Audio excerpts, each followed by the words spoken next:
अस्सलाम वालेकुम। कैसे हैं आप सब लोग?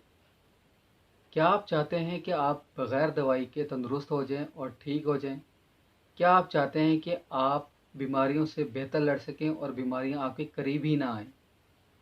तो आज हम इसी सिलसिले में एक टॉपिक पर बात करेंगे कि ग्रेटिट्यूड किस तरह हमारी इम्यूनिटी को इंक्रीज़ करता है।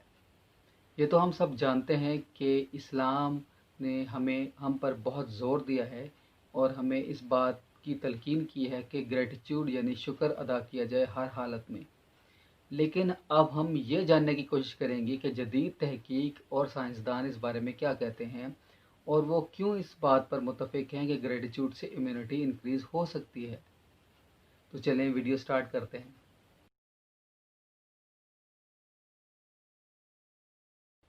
Gratitude is actually a good response to a bad situation. जब हालात साज़गार नहीं होते और हालात आपके मुताबिक नहीं चल रहे होते, आप स्ट्रगल कर रहे होते हैं, उस वक्त किसी भी सिचुएशन की तरफ, किसी भी बुरी सिचुएशन की तरफ एक अच्छा रिस्पॉन्स देना ही ग्रेटिट्यूड कहलाता है। यानी कि जब आप अपनी अचीवमेंट्स को देखते हैं, जब आप उन चीज़ों को देखते हैं जो आपके पास हैं, या आप अपनी ब्लेसिंग्स को देखते हैं, ना कि उन चीज़ों को जो आपके पास नहीं है, और तब आप जानते हैं कि आपको रियलाइज़ होता है कि क्रिएटर कितना बड़ा है, खुदा कितना बड़ा है, अल्लाह कितना बड़ा है, उसने हमें क्या क्या चीज़ों, किन किन चीज़ों से नवाजा है। तो यही है ग्रेटिट्यूड। तो ग्रेटिट्यूड को यानी शुक्र को अगर आप दिल से समझते हैं और उसको, उसका मीनिंग अगर समझते हैं, तो तभी उसका फ़ायदा होगा। इसके अलावा उसका फ़ायदा नहीं हो सकता। और ग्रेटिट्यूड यानी कि शुक्र अदा करते वक्त जब तक आप अपने दिल से उस शुक्र को, उसके एहसास को महसूस नहीं कर पाते, तो उसका फ़ायदा तब भी नहीं है। हमारा दीन इस्लाम भी इस बात पर बहुत ज़ोर देता है कि आपने अपनी इंटेंशंस, या यानी कि आपने अपनी नीयत को दुरुस्त रखना है। अगर नीयत वाकई ही ठीक है तो चीज़ें दुरुस्त सिमत में जाती हैं, वरना दुरुस्त सिमत में नहीं जाती।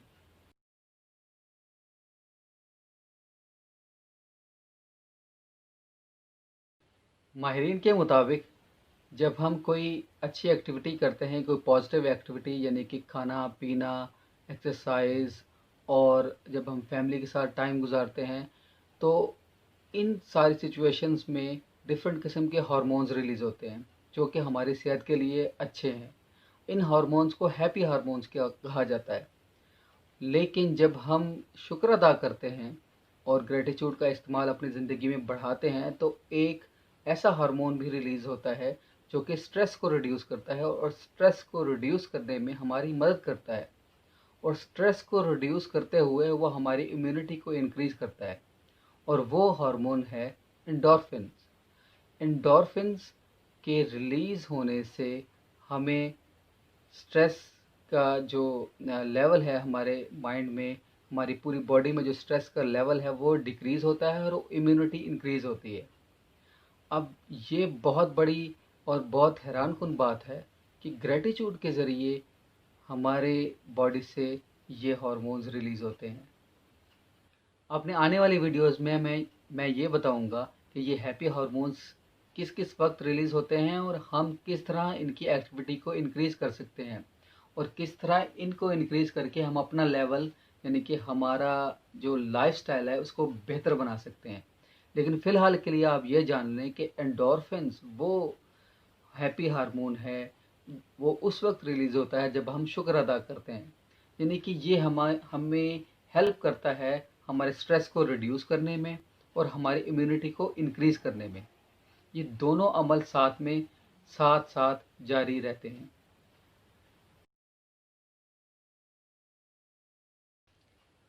तो अब हम किस तरह अपनी इम्यूनिटी इंक्रीज़ कर सकते हैं और किस तरह हम डिफरेंट किस्म की बीमारियों से बच सकते हैं, जैसे कि आजकल बहुत लोग स्ट्रेस्ड हैं कोरोना वायरस की वजह से, और उसके अलावा और भी बहुत सारी बीमारियों से हम किस तरह बच सकते हैं और अपनी इम्यूनिटी इंक्रीज़ कर सकते हैं। तो ग्रेटिट्यूड तो आप करेंगे करेंगे, ग्रेटिट्यूड का इस्तेमाल तो आप अपनी ज़िंदगी में बढ़ाएंगे ही। लेकिन इसके साथ साथ आप क्या करेंगे, आप करेंगे मेडिटेशन। मेडिटेशन एक ऐसा अमल है जो कि 5 से 10 मिनट में भी किया जा सकता है। यानी कि जो लोग अभी इस बारे में नहीं जानते, यानी कि मेडिटेशन के बारे में अभी इतना नहीं पता उनको, तो वो 5 से 10 मिनट में भी मेडिटेशन कर सकते हैं। मेरी एक और वीडियो जिसमें मैंने विजुअलाइजेशन के बारे में बताया है, वो भी दरअसल मेडिटेशन पे ही है। और मैं आपको बताता चलूँ कि मेडिटेशन को उर्दू में मुराकबा कहते हैं, और आप इजीली कर सकते हैं। और ये आपको, अगर आप डेली करेंगे तो इससे भी आपकी इम्यूनिटी इंक्रीज़ होती है। इसके बाद जो सबसे अहम चीज़ है वो है आपकी डाइट। यानी कि आप अगर खाना एक बेहतर तरीके से खा रहे हैं, बहुत सारी वीडियोस इंटरनेट पे भी अवेलेबल हैं, और इस बारे में मैं इतना डिटेल में नहीं बताऊंगा, लेकिन आप इतना जान लें कि डाइट भी बहुत अहम है। अब डाइट से मुराद ये नहीं कि आपने क्रैश डाइटिंग करनी है और खाना नहीं खाना। डाइट से मुराद ये है कि आपने तमाम चीज़ें खानी हैं जो कि आपकी ज़िंदगी के लिए अहम है। उसके बाद जो सबसे अहम चीज़ है वो है आपकी नींद। अगर आप 7 से 9 घंटे की नींद नहीं लेते, कम से कम 7 घंटे और ज़्यादा से ज़्यादा 9 घंटे की नींद, तो आपकी इम्यूनिटी ख़तरे में हो सकती है और ख़तरे में जा सकती है। ये आप जान लें कि जब आप सो रहे होते हैं तो आपकी बॉडी की रिपेयर हो रही होती है। बहुत सारे एंजाइम्स, बहुत सारे हार्मोन्स और बहुत सारी ऐसे टिश्यूज़ जो कि डैमेज हो चुके होते हैं सारा दिन में, वो रिपेयर हो रहे होते हैं ड्यूरिंग स्लीप। तो एक भरपूर नींद और एक कंटिन्यूस नींद 7 से 9 घंटे की बहुत ज़रूरी है आपकी इम्यूनिटी को इंक्रीज़ करने के लिए। Last but not the least, physical activity. Mental activity का तो मैंने बता दिया, जैसे कि आपने मेडिटेशन करनी है। इसके अलावा फ़िज़िकल एक्टिविटी भी बहुत ज़रूरी है। जब आप फिज़िकल एक्टिविटी नहीं करते, या आप सारा दिन एक ही पोस्चर में बैठे हुए या लेटे हुए गुजार देते हैं, तो उससे भी आपकी इम्यूनिटी को सख्त ख़तरा हो सकता है। हमारा माइंड और हमारी बॉडी बने ही इसलिए हैं कि इसमें मूवमेंट हो। ज़िंदगी नाम ही हरकत का है, और जब हम हरकत नहीं करते तो हमारी बॉडी और हमारी माइंड ख़राब हो जाते हैं। इसमें तरह तरह के मसाइल पैदा हो जाते हैं, इसी वजह से डिजीज़ेज़ क्रिएट होती हैं। तो अपनी इम्यूनिटी को इंक्रीज़ करने के लिए आपने हल्की फुल्की एक्सरसाइज भी करनी है। तो आज वाले वीडियो में हमने ये डिस्कस किया कि ग्रेटिट्यूड है क्या, और ग्रेटिट्यूड से हम कैसे इंक्रीज़ कर सकते हैं अपनी इम्यूनिटी, और इसके पीछे साइंस क्या है कि क्यों ये कहा जाता है कि ग्रेटिट्यूड यानी कि शुक्र से इम्यूनिटी यानी कि आपकी क़ुव्वत मुदाफ़ियत इंक्रीज़ होती है। आने वाले वीडियोस में हम ये डिस्कस करेंगे कि ग्रेटिट्यूड यानी कि शुक्र को हम कैसे यूज़ करें और इससे कैसे ज़्यादा से ज़्यादा नताइज हम हासिल कर सकते हैं। इसका भी एक वे है, ग्रेटिट्यूड जर्नल कैसे बनाया जाए, और बहुत सारी चीज़ें हम डिस्कस करेंगे अपने आने वाली वीडियोस में। तो अगली किसी अच्छी वीडियो तक के लिए मुझे इजाज़त दीजिए। अल्लाह हाफ़िज़।